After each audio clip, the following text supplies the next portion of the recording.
ہدیہ محبت و عقیدت پیش کرنے کے بعد میرے نہایت ہی واجب القدر واجب الاحترام عزیز بزرگوں دوستوں ساتھیوں السلام علیکم ورحمۃ اللہ وبرکاتہ۔ جیسا کہ آپ سب کو معلوم ہے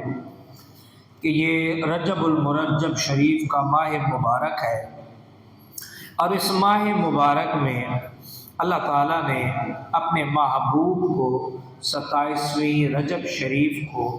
معراج کروائی اور اپنا دیدار کروایا، زمین و آسمان کی سیر کروائی، جنت و دوزخ کا معائنہ کروایا، اپنی نشانیاں دکھائی۔ تو اس معراج کی یہ جو سفر معراج ہے، آخر اللہ کا کوئی بھی کام ہوتا ہے وہ حکمت سے مالا مال ہوتا ہے۔ سارے تو اللہ نبی تعالیٰ نے اپنے محبوب کو پڑھ کے یہ نماز معراج کیوں کروائی، اس کی کیا حکمت ہے؟ تو آج اس موضوع پر ہماری گفتگو ہوگی۔ تیرے اللہ کریم کی جیا بارگاہ میں دعا ہے، کوئی اللہ تعالیٰ ہم نہیں، سب کو سارے حضور نبیاں نبی پاک صلی اللہ علیہ وسلم کی معراج شریف سے ملنے والی خیرات کو قبول کرنے کی توفیق عطا فرما۔ حضور کی معراج اور حضور کو معراج میں اللہ نے کیا کیا عطا فرمایا، یہ بیان سے باہر ہے۔ یہ کیا ہے؟ بیان سے باہر ہے۔ لیکن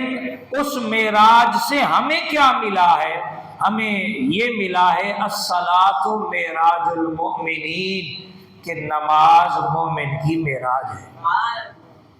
اب جب سرکار کی معراج یہ ہے کہ وہ لامکان فَكَانَ قَابَ قَوْسَيْنِ أَوْ أَدْنَىٰ فَأَوْحَىٰ إِلَىٰ عَبْدِهِ مَا أَوْحَىٰ کے مقام پہ پہنچے، اور حضور کے امتیوں کی معراج یہ ہے کہ وہ نماز میں آ جائیں۔ حضور نے فرمایا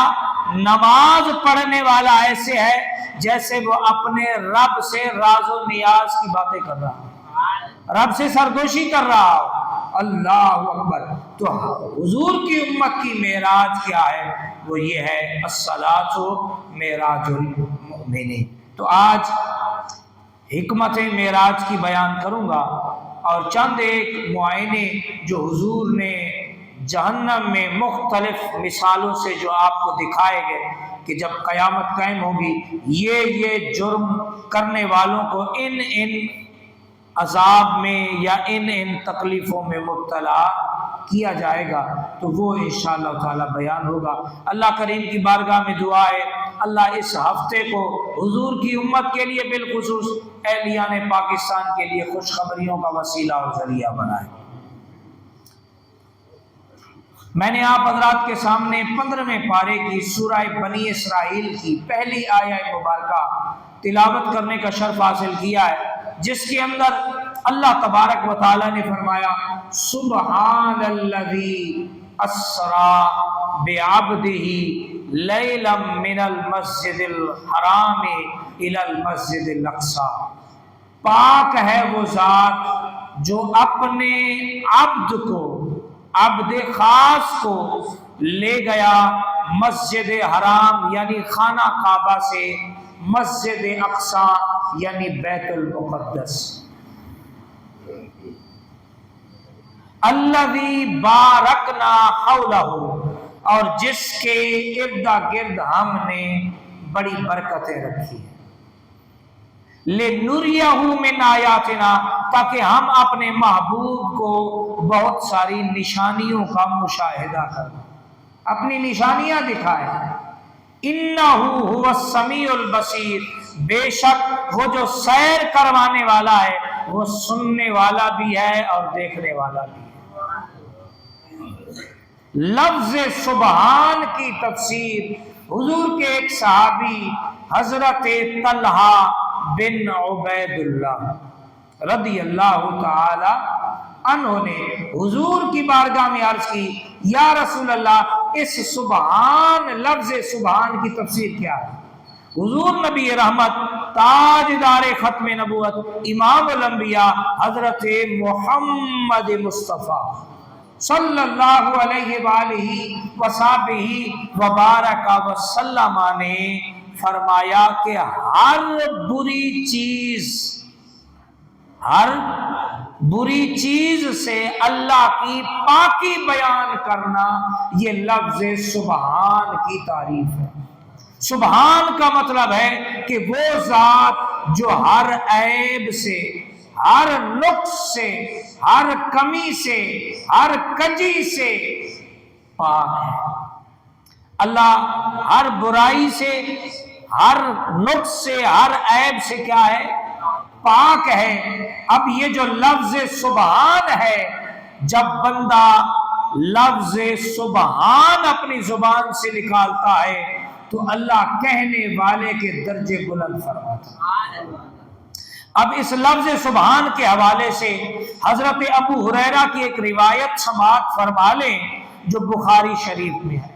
کہ حضور نبی رحمت صلی اللہ علیہ وآلہ وصحبہ وبارک وسلم نے فرمایا، جو شخص دن میں 100 مرتبہ یہ کلمات کہہ لے، پڑھ لے، کون سے کلمات ہیں؟ سبحان اللہ و بحمدہ، سارے کہہ دو میرے ساتھ، سبحان اللہ و بحمدہ۔ جو بندہ 100 مرتبہ ان کلمات کو پڑھ لے،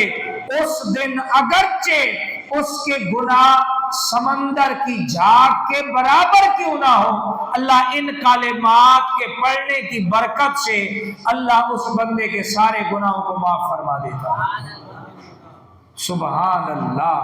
سبحان اللہ، سبحان اللہ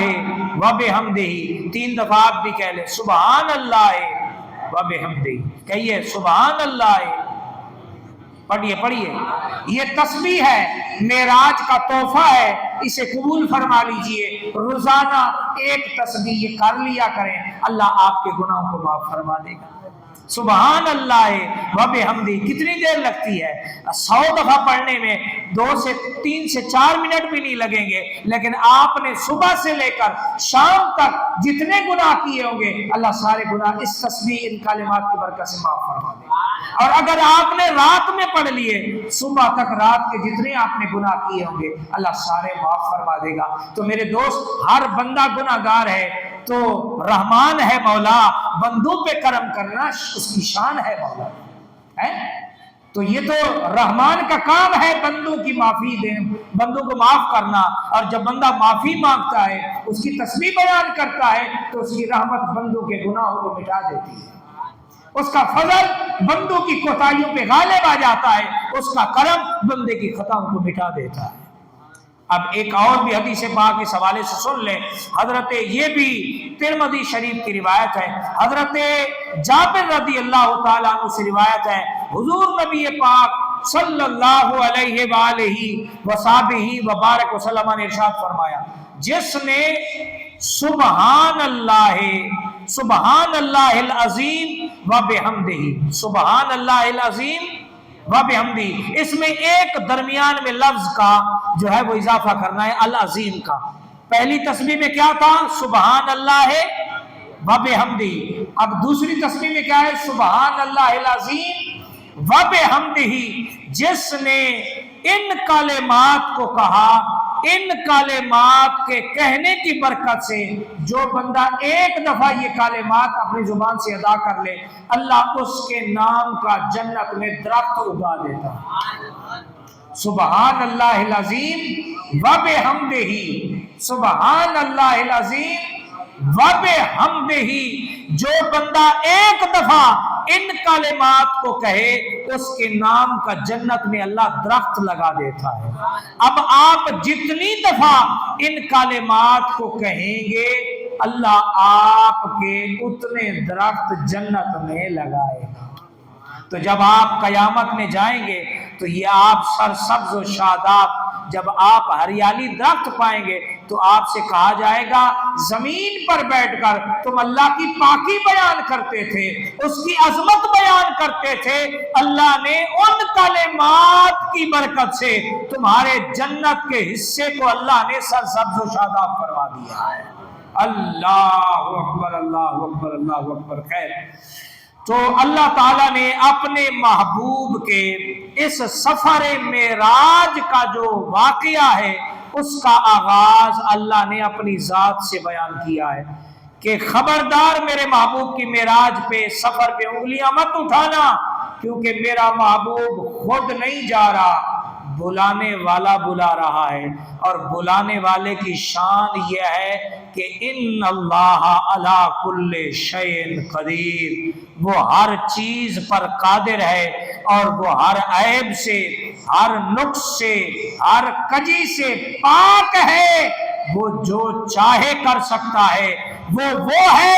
جو دن کو رات میں داخل کر دیتا ہے اور پھر رات سے دن کو نکال دیتا ہے، وہ ہے جو مشرق سے سورج طلوع کرتا ہے، مغرب میں غروب کرتا ہے، وہ ہے جو مغرب سے چاند طلوع کرتا ہے اور مشرق میں اسے غروب کرتا ہے، وہ ہے جو ستاروں کو آسمان سے جس نے مزین کیا ہے، وہ ہے کہ جس کے حکم سے ہوائیں چلتی ہیں، وہ ہے درخت کا کوئی بھی پتا زمین پہ درخت سے ٹوٹ کے گرتا ہے، ٹوٹتا بعد میں ہے، خالق کو پہلے معلوم ہے کہ یہ ٹوٹ چکا ہے۔ اللہ اکبر۔ اس کی شان یہ ہے کہ جو ہمارے دلوں میں خیالات آئے ہیں ان کا ہمیں پتا ہے، لیکن اس کی شان کیا ہے؟ اس کی شان یہ ہے کہ جو بندے کے دل میں ابھی خیال آئے نہیں، بندے کو معلوم نہیں، لیکن بندے کے خالق کو معلوم ہے کہ میرے بندے کے دل میں کیا خیالات آئیں گے۔ اس نے اپنے محبوب کو خانہ کعبہ سے مسجد حرام اور مسجد اقصی اور پھر مسجد اقصی سے لامکان تک، جہاں تک رب نے چاہا اپنے محبوب کو اس نے سیر کروائی، اور رات کے تھوڑے حصے میں یہ سفر ہوا۔ اللہ نے ہر چیز کو جامد کر دیا، ہر چیز جو ہے وہ اس پہ سکتہ کاری ہو گیا، ہر چیز رک گئی۔ نظام قدرت اللہ نے جو ہے وہ ایسا نافذ فرمایا کہ وقت تھم گیا، محبوب کا سفر معراج جاری رہا۔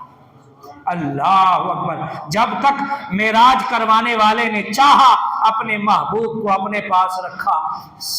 تفصیل سے یہ سفر کروایا گیا۔ جب آپ واپس تشریف لائے، وضو کا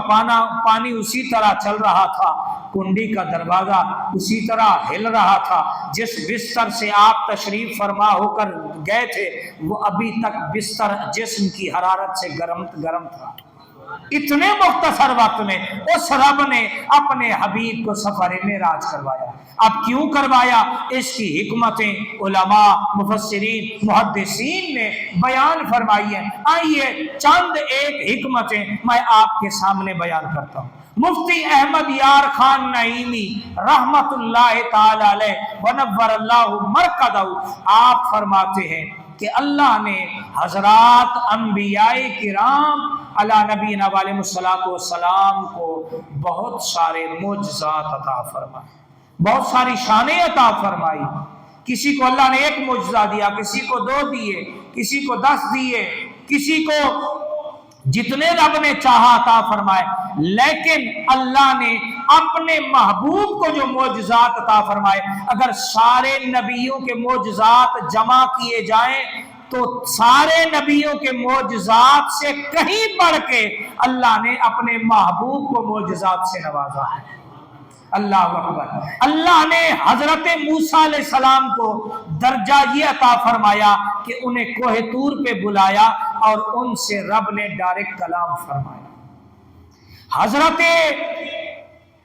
عیسیٰ علیہ السلام کو یہ درجہ ملا کہ آسمانوں پر اٹھا لیے گئے، 4تھے آسمان پر، آج بھی موجود ہے۔ قرب قیامت کے قریب آپ دنیا پر تشریف فرما ہوگی۔ اسی طرح اللہ نے حضرت ادریس علیہ السلام کو درجہ یہ دیا کہ انہیں جنت میں بلایا۔